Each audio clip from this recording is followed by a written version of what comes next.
Hi friends, நம்ம இன்றைக்கி மாடி தோட்டத்துக்கு வந்தாச்சு. இது என்ன வீடியோனா ஒரு அன்பாக்சிங் வீடியோங்க.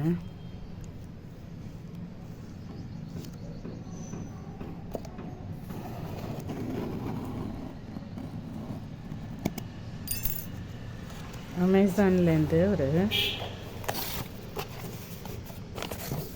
என்ன வாங்கியிருக்கேன் பாருங்கள்.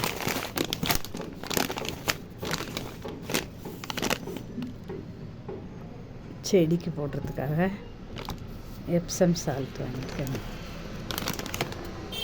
ஆஃபரில் இருந்தது.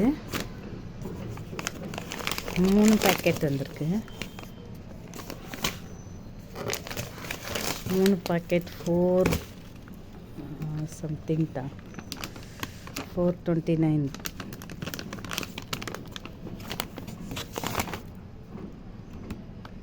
இது அப்படியே யூஸ் பண்ண முடியாதுங்க, தண்ணியில் கலந்து செடிக்கு கொடுக்கணும். பூச்செடிக்கு மட்டும் கொடுக்கலாம் அப்படின்னு வாங்கியிருக்கேன். ஓகே ஃப்ரெண்ட்ஸ், தேங்க்ஸ் ஃபார் வாட்சிங்.